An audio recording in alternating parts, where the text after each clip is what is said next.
This is Donna, and we are live at CBA Unite, and we're in Nashville, Tennessee. And I am here with Gene, who has written a very interesting book, The Softer Side of Leadership. And I think you're going to be very thrilled with what he shares, that it's not just those technical skills, like there is, those soft skills do make a difference. And so, Gene, I'll let you tell you a little bit about yourself and then about the book.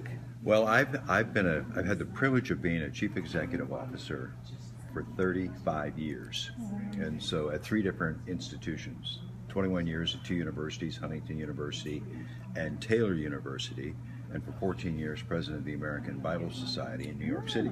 So I've had a lot of exposure to leadership, and each of those presidencies were at least 10 years or more.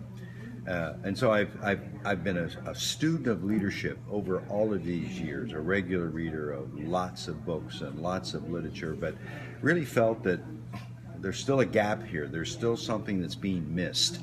And that's really what I'm trying to do in this book, The Softer Side of Leadership. So kind of share a little bit, because I know I was researching it a little bit, and you do share that the technical skills, or the hard skills as they call them, are necessary, but the soft skills can make a difference. Well, some writers say it this way: the hard skills will get you the corner suite, but the soft skills will keep you there. And if you have all of the right hard skills and the ability to read financial statements and do analytics and strategic planning, all important and all necessary to your earlier point, you need those skills, but they're not enough. Yeah. So for people that are new to what they would consider a soft skill, kind of share what you would consider soft skills. Well, things like, let me give you an example. 3 things that a leader is called to do in the presidency is to absorb chaos, give back calm, and provide hope. All of those are soft skills. There's not a shed of hard skills in absorbing chaos or giving back calm or providing hope. And yet all 3 are things that leaders need to do exceedingly well, or they're not going to be able to do their job well. If you can absorb the chaos and give back calm but can't provide hope, you're dead in the water. If you do one or the other, you need all 3. And all of those are examples. So they're attitudes, behaviors, and qualitative skills. Think in terms of not quantitative, but think in terms of qualitative skills that are necessary to be an effective leader. So in your book, do you share kind of what that looks like, how you would walk it out? The book, yes. The book addresses 2 very key questions. This is not a book about what leaders do. This is a book that asks 2 questions. The first one is, how is mature Christian leadership developed? I don't read many books about that, on that topic. Yeah. And the second question that the book addresses, in the second part of the book, is what and how does effective leadership, Christian leadership, look like in the workplace or at home? And so that's what each of the 2 sections are an attempt to do. And for example, in the first part, what does effective leadership look like? How is it developed? I start by saying, for example, you've got to take time, quiet time. I call it sacred space, on a regular basis, and to allow you to do the deep thinking that is necessary to be effective in leadership.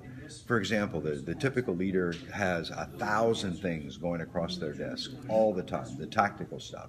It's like a nonstop torrent of activity. And that's where most leaders live, because it's the urgent, it's the pressing. And yet if you spend all your time doing that, you're not going to deal with the really big issues, like, are we on the, am I okay as a person? Is my family okay? Is the organization actually achieving the goals that God wants it to accomplish? And that takes quiet space. That takes deep thinking. Yeah. So that's an example. Well, and I'm one of those people, you get so tied up in your email and those tasks. Absolutely. To check them off. Yeah, they're relentless, and you've got to be able to break away. So one of the chapters, for example, that's one of the ways I think you develop effective leadership, is by building a sacred space that allows you to do deep thinking about your work, about what God's called you to do. Very good.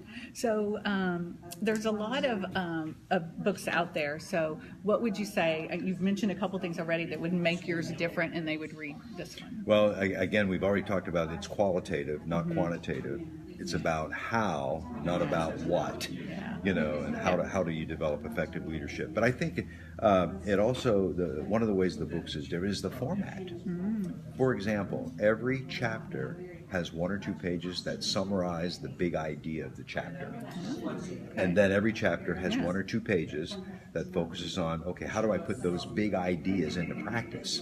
So what you can do is you can do a quick read of the book in 15, 30 minutes of just those summaries and conclude, I've got to jump in on that issue. I've got to learn more about that. This is where my part. And I think one of the other ways that the book is different is it has a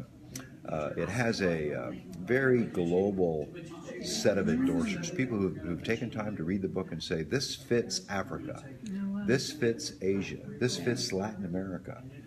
This fits, the Middle East. And so it's not just people from the United States, but there's over 40 people from around the world.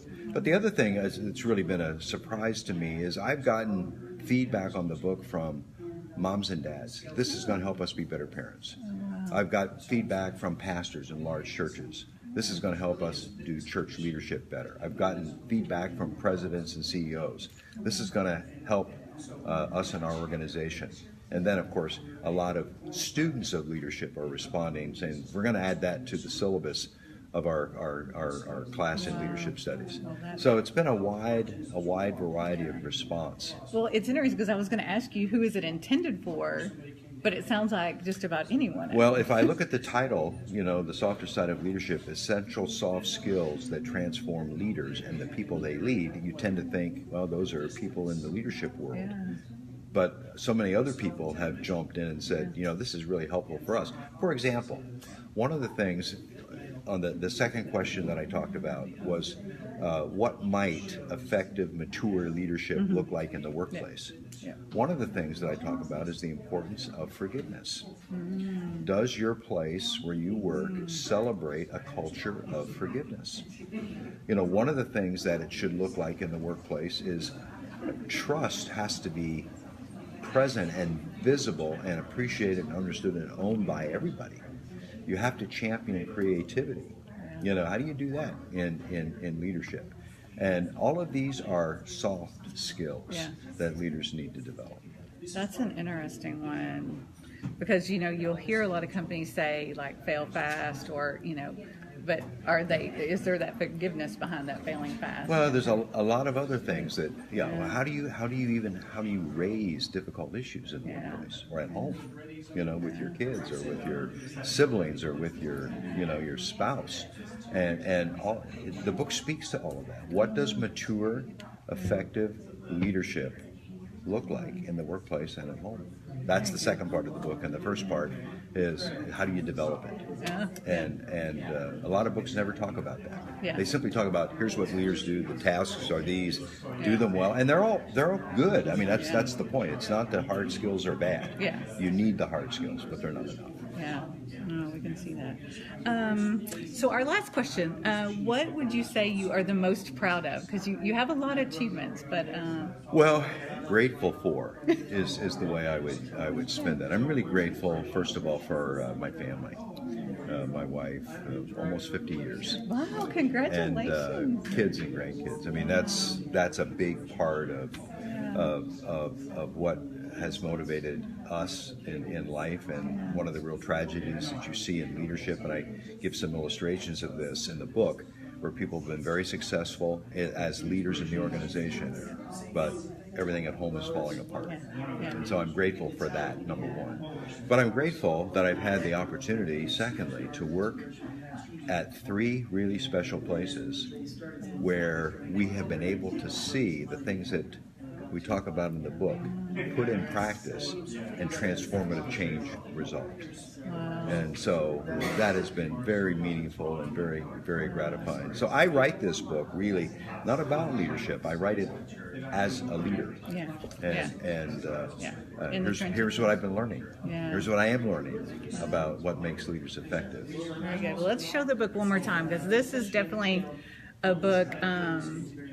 And again, you don't have to be in the workplace. Again, these are kind of the soft skills that you can use no matter what you're doing, whether you're an entrepreneur or you've just got a family and you're wanting to help lead your family. So thank you so much. This is great. I'm excited. Thank you. Yeah. It's been a Thank you, pleasure being guys. with you.